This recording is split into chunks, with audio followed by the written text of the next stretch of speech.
سلام، من حسام هستم و امروز قراره که گوشی ردمی نوت 10 رو با هم جعبه گشایی بکنیم. سری بسیار محبوبی که توی ایران فروش بالایی رو داشتن، هم ردمی نوت 8 هم نوت 9، سری‌های مختلفشون بسیار محبوب بودن. این گوشی هم فکر میکنم که از این قاعده مستثنا نباشه. دو تا ورژن داره، یکی نوت معمولی یکی پرو، که جای مختلف سعی میکنم اون دو تا رو با هم مقایسه کنم. رقبای جدی داره این گوشی، مثل پوکو X3، مثل گلکسی A32، مثل گوشی سال پیش همین ردمی نوت، یعنی ردمی نوت 9 ورژن پرو که حالا در ادامه بهش میپردازم، و از برند ریلمی 7 گوشیه که میتونید با این گوشی مقایسه بکنید و در نهایت یکیشون رو انتخاب بکنید اگر قصد خرید توی این بازه قیمتی، یعنی 6 میلیون تومان رو دارید. این قیمتی که دارم بهتون میگم مربوط به خرداد ماه سال 1400 و باید دقت بکنید که این گوشی توی مارچ سال 2021 معرفی شده. از طراحی اون شروع میکنم. این ورژنی که دست من سبز رنگ، بدنه اون کلا از جنس پلاستیکه و یه حالت براقی داره و اثر انگشت رو به راحتی روش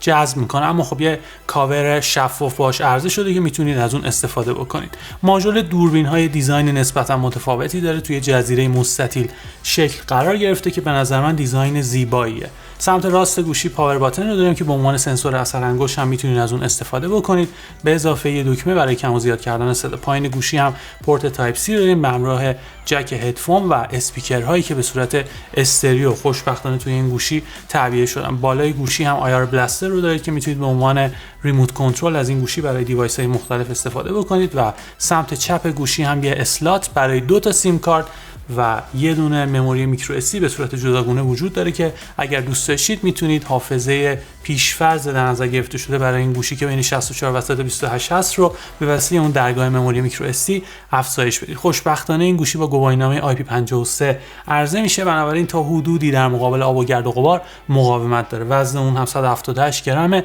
و خیلی سنگین نیست و برای کسایی که به عنوان یک گوشی روزمره میخوان از این دیوایس استفاده بکنن به نظر من یه گزینه خیلی خوب تلقی میشه. یه صفحه نمایشی 6.43 اینچی برای اون در نظر گرفته شده. پنل اولد، رنگ‌ها توش واقعا عالیان و سیاه‌های بسیار عمیق رو میتونید توی این پنل داشته باشید. تماشای محتوا هم خیلی حس خوبی رو داره به خاطر همین ماجرا. رزولوشنش هم فول اچ دیه و تراکم پیکسلی اون 409 پی پی آی و خوشبختانه تا 700 نیت روشنایی اون افزایش پیدا میکنه. بنابراین توی محیط خارجی خیلی مشکل آنچنانی برای دیدن محتوای گوشی نخواهید داشت. باید دقت بکنید که با یه لایه گوریلا گلاس 3 هم محافظت میشه این گوشی و در مقایسه با ورژن پرو که رفرش ریت 120 هرتزی رو داره، توی این گوشی ما شاهد رفرش ریت 60 هرتزی استاندارد هستیم که به نظر من با توجه به قیمتی که دارید برای این گوشی پرداخت میکنید خیلی هم تعجب آور نیست. خب میرسم به عملکرد این گوشی. چیپست اسنپ دراگون 678 برای اون در نظر گرفته شده. نه خیلی قویه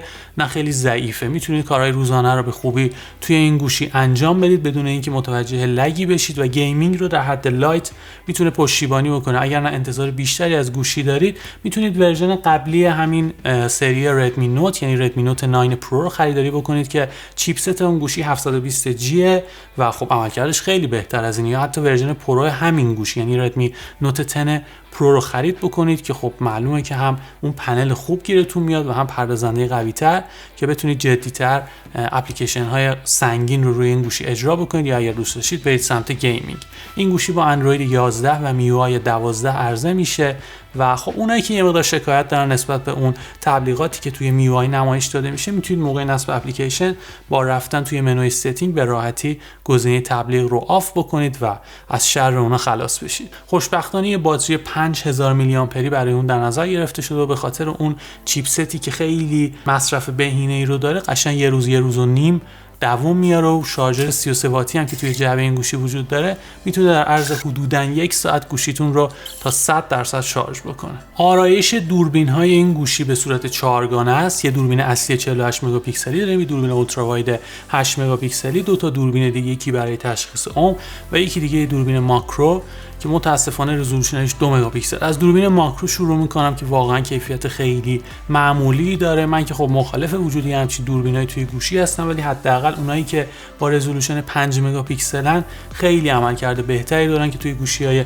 میان رده می‌بینیم یه چنین دوربین رو. برمیگردم به دوربین اصلی که توی نور روز میتونید عکسای خیلی خوب و شارپی رو با اون ثبت بکنید. داینامیک رنجش قابل قبوله و اکثر گوشی‌های میان رده توی این بازه قیمتی میان از یه سنسور مشخص استفاده میکنن که کیفیتشون خیلی به هم نزدیک. این گوشی هم از این قاعده مستثنا نیست و میتونید عکسای خوب و قابل قبولی رو با دوربین اصلی این گوشی ثبت بکنید. میرسم به دوربین اولترا واید که خب رزولوشنش خیلی چنگی به دل نمیزنه، انتظارمون هم خیلی بالا نیست از یه گوشی میان رده که یه دوربین اولترا واید فوق العاده توش وجود داشته باشه، ولی خب کار راه انداز رو میتونید عکسای نسبتا خوبی رو باهاش ثبت بکنید. یه دوربین سلفی 13 مگاپیکسلی داره که کیفیت بدی بهتون نمیده و البته خوشبختانه میتونید با رزولوشن 4K با این گوشی تصویربرداری بکنید و متاسفانه خبری از استابلایزر نیست و باید سعی بکنید که گوشی خیلی تکون نخوره که تصویر خروجی تصویر خوبی باشه. باید در نظر بگیرید که حالت نایت مود توی این گوشی به خوبی عمل میکنه و نسبت به حالت معمولی میتونید عکسای شارپتر و تمیزتری رو به وسیله اون ثبت بکنید. فقط توی ذهنتون داشته باشید که برای دوربین اصلی میتونید از این مود استفاده بکنید و برای دوربین اولترا واید چنین امکانی وجود نداره. خب در نهایت باید بگم که این گوشی بسیار بالانسیه. تمام اون مواردی که توی ذهن هر کسی برای خرید گوشی وجود داره رو تا یه حداقلی رعایت کرده. مثلا پردازنده‌ای که عملکرد بدی نداره، دوربینی که عملکرد بدی نداره، باتری که عملکرد خوبی داره اتفاقا و صفحه نمایشی که صفحه نمایش بسیار خوبیه توی این رنج قیمتی. اگر بخوام بین این مواردی که بهش اشاره کردم اونی که از همه یه مقدار بیشتر به چشم میاد رو هایلایت بکنم، همون داستان چیپست این گوشیه که یه مقدار میتونست بهتر از این باشه، ولی اگر نه براتون مهم نیست و به عنوان یه گوشی برای انجام دادن کارهای روزانه بهش نگاه میکنید، واقعا گوشی خوبیه. اون اسپیکر استریو هم فراموش نکنید که خیلی جاها میتونه به درد بخوره و حس بهتری رو از کار کردن با گوشی ردمی نوت 10 داشته باشه. خیلی ممنونم که این ویدیو رو تا انتها تماشا کردید. بین گوشی‌های ردمی شما کدومی که رو انتخاب میکنید حتما توی کامنت ها برام بنویسید. اگر این ویدیو رو از طریق پلتفرم یوتیوب تماشا میکنید حتما این کانال رو سابسکرایب بکنید، اون زنگوله کنارش رو هم بزنید. خیلی ممنونم که نظر میدید، کامنت میذارید و امیدوارم که این اتفاق یه روند ادامه دار باشه. مرسی.